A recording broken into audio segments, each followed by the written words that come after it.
सीख लें। हमने जितनी करी हम तो चाहते हैं उससे भी अनंत गुणा करना आप सीख लें। बात समझ में आ रही है? क्योंकि संसार में अगर आपको इस संसार रूपी समुद्र से पार होना है तो वर्तमान में आपके सामने जिनेंद्र भगवान प्रत्यक्ष उपलब्ध नहीं है। आपके सामने जिनवाणी पढ़ने का आपको समय नहीं है। आपके पास कोई तत्व है जो सबसे बड़ा तत्व जो आपको इस संसार समुद्र से पार कर सकता है, उस तत्व का नाम है।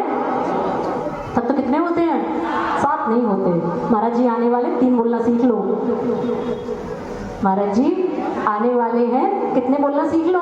हाँ 7 बोलोगे तो आपको भी डांट पड़ेगी, साथ में हम पे भी पड़ेगी कि 4 महीने में सिखाया नहीं इनको कि तत्व कितने होते हैं। हाँ कितने होते हैं? हाँ क्योंकि आपने बचपन से पढ़ा कि तत्व 7 होते हैं, तत्व 7 होते हैं। ये बातें सब बचपन की थी।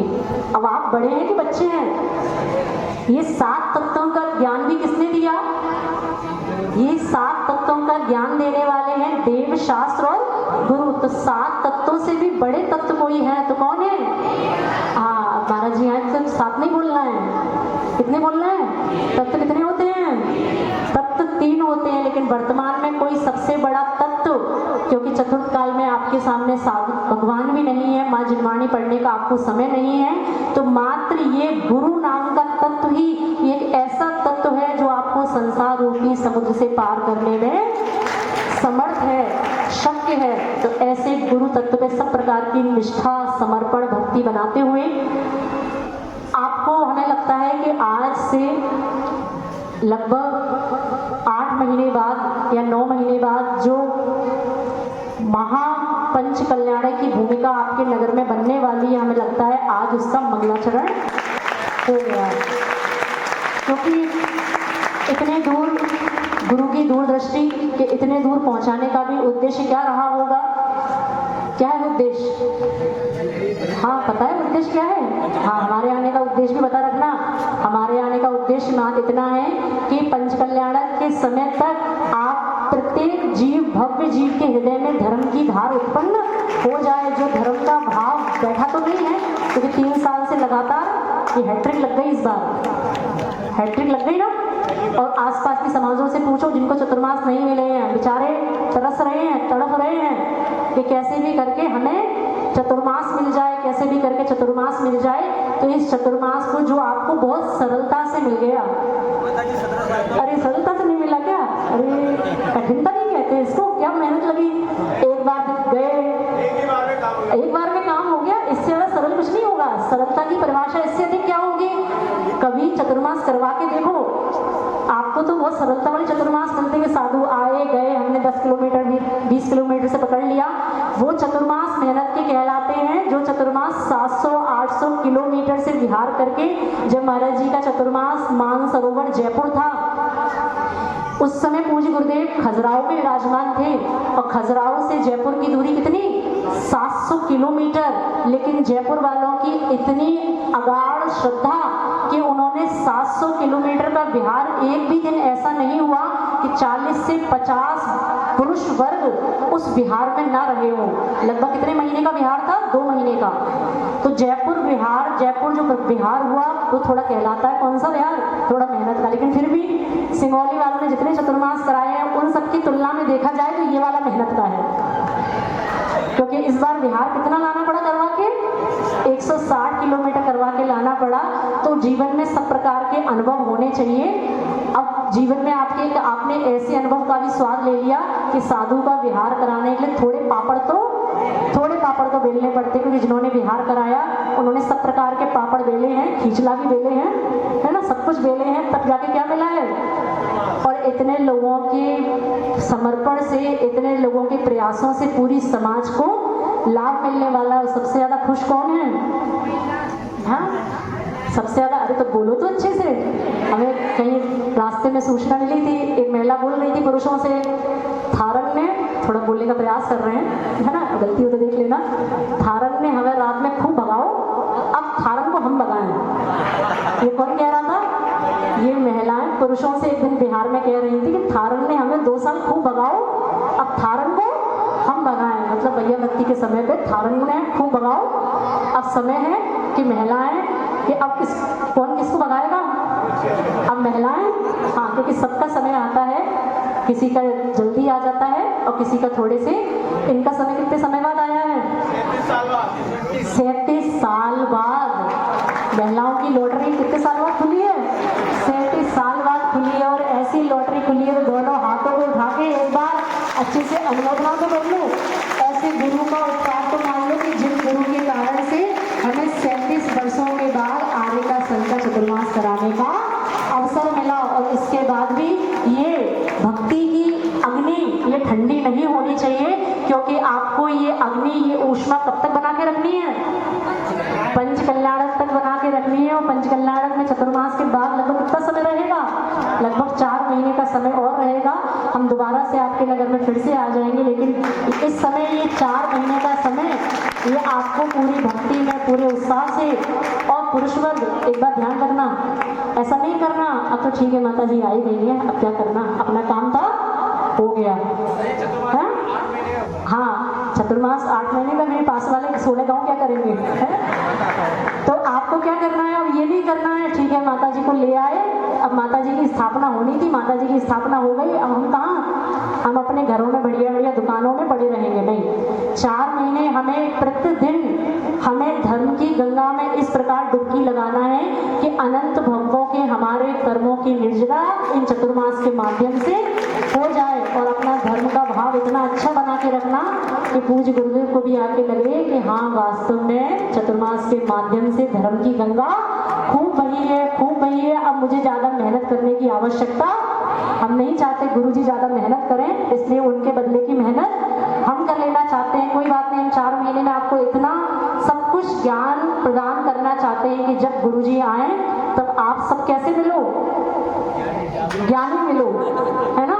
सब समाज में अच्छे से ज्ञान की गंगा बह जाए, इस प्रकार की भावना। तो चतुर्मास के 4 महीनों में धर्म का भाव बना के रखना, धर्म करने में थोड़ा सा भी प्रमाद नहीं करना, क्योंकि 12 में से 4 जाते हैं तो कितना बचता है? क्यों? मैथ के स्टूडेंट्स, कॉमर्स वाले, हाँ 0। 12 में से 4 जाता है तो 8 नहीं बचते, 12 में से जब 4 माइनस होते हैं तो 0 बचता है। धर्म करने के लिए आपके पास 4 माह हैं, इन 4 महीने में खूब धर्म का भाव करें, गुरु की भक्ति करना सीखें। इसके बाद कब चतुर्मास मिले? हम तो कहते हैं अब ये परंपरा प्रारंभ हो गई है 2022 से, तो ये अब परंपरा कभी भी समाप्त ना हो। आपका पुण्य इतना दिन दूना रात चौगुना बढ़ता रहे, अब कभी चतुर्मास में अंतराल ना पड़े, चाहे मुनिराज का कराओ चाहे आर्यकाओं का कराओ, लेकिन चतुर्मास की श्रृंखला अब टूटनी नहीं चाहिए। क्योंकि आपके समाज में अगर चतुर्मास होता है तो आसपास की समाज में बहुत अच्छा संदेश जाता है कि हमारे मेवाड़ प्रांत में एक नगरी है जिस नगरी में हर वर्ष चतुर्मास होते हैं। तो ऐसी धर्म की भावना बना के रखनी है। इस भावना के साथ भगवान अब ये चतुर्मास की श्रृंखला, बोलो तो, चतुर्मास की श्रृंखला कभी ना टूटे, कभी ना टूटे भगवान, कभी ना टूटे। इसी भावना के साथ देवादिशी पार्श्वनाथ भगवान की।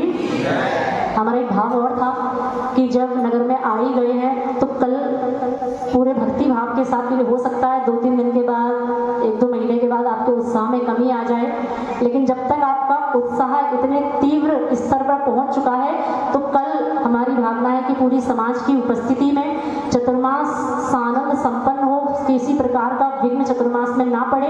तो शांति विधान सामूहिक रूप से होने का मन है कि नहीं है? अच्छे से हाथ उठा के तो बोलो, कितने लोगों का मन नहीं है? अरे माता जी बहुत थक गए आज, कल तो आराम करने दो, थके तो नहीं हो? तो कल पूज्य महाराज जी द्वारा रचित एक पुस्तक, एक विधान जिसका नाम है, शायद करते हो कि नहीं, यहाँ पे पुस्तकें आई नहीं होंगी शायद कहीं, नया वाला रचित का शांति विधान है ना? नहीं नया नहीं है, पुराना ही है, लगभग 5 वर्ष पुराना है। हाँ एक ही है, शांति विधान महाराज जी के द्वारा रचित एक ही, बस पुस्तक नहीं छप के आई है, विधान पूरी है। तो कल पूरी समाज की उपस्थिति में आप सुबह 7 बजे अपना शांतिधारा अभिषेक का कार्य करके कल सुबह इस चतुर्मास के निरंतराय सानंद संपन्न होने की भावना को भाते हुए कल पूरी समाज क्या करेगी? ठीक है ना? कितने बजे?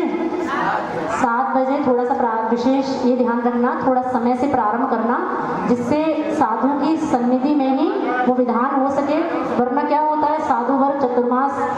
सुनो सुनो, क्या हो गया, सब ठीक है? हाँ हाँ, टाइम सेट थोड़ा ऐसे करना कि साधु को भी आहारचर्या के लिए लेट ना हो, आपके 11 बजने के चक्कर में फिर सामायिक में भी बहुत लेट होता है। तो ऐसा विधान करना कि लगभग, क्योंकि विधान शांति विधान में लगभग 3 घंटे लगते हैं, और आपके यहाँ तो इतने संगीतकार हैं कि 2 घंटे और मान के चलो, है ना? सिंगौली में कोई कार्यक्रम कराओ तो फिर 2 घंटे और जोड़ के चलो, क्योंकि सबको अपने अपने भजन गाने हैं, कोई बात नहीं।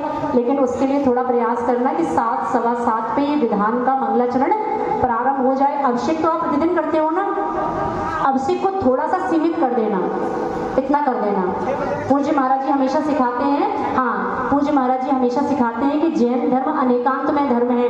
आपको अनेकांत में धर्म का पालन इस रूप में करना कि जो कार्य हम प्रतिदिन करते थे उस कार्य को उस दिन क्या कर दिया जाए, थोड़ा सीमित कर दिया जाए, अभिषेक को थोड़ा सीमित कर दिया जाए। और कल किसको मुख्यता देंगे? विधान को मुख्यता देते हुए कल अभिषेक 6 बजे प्रारंभ होगा, ठीक है ना? ठीक है ना? 6 बजे अभिषेक प्रारंभ होगा, 7 बजे अभिषेक की सारी क्रियाएं समाप्त होंगे, यहाँ 7 बजे पूजन प्रारंभ हो जाएगी। मात्र एक देवशास्त्र गुरु की पूजन प्रारंभ करके 3 घंटे के अंदर शांति विधान समाप्त करने की ऐसी भूमिका रहेगी। तो इस प्रकार की भावना के साथ सभी पूरे उत्साह के साथ शांति विधान में भाग लें। ओम अरहम ओम अरहम बोल, ओम अरहम बोल, सभी कार्य की सिद्धि से तो पहले इसको बोल, सभी कार्य की इसको बोल। ओम अरहम नमः, ओम महा, ओम अरहम नमः, ओम अरहम नमः, ओम अरहम नमः, ओम अरहम नमः, ओम अरहम नमः, ओम नमः। अरिहंतों की प्रतिमाओं का ध्यान धरो भाई, अरिहंतों की ध्यान धरो भाई, कोई भी ना करे जिसे वो काम करो भाई, कोई भी ना करे जिसे वो काम करो भाई। तन अपना जब धोखा देता क्यों पर को चाहिए, तन अपना जब धोखा देता क्यों पर को चाहिए, पंछी मर जाता पिंजरे में उड़ना ना चाहे, पंछी मर जाता पिंजरे में उड़ना ना चाहे। अपने को पहचानिया, अपने को पहचानिया और सबसे मांग विदाई, कोई भी ना करे जिसे वो भाई। अरिहंतों की प्रतिमाओं का ध्यान धरो भाई, कोई भी ना करे जिसे वो भाई। ओम अरिहं नमः, ओम अरिहं नमः, ओम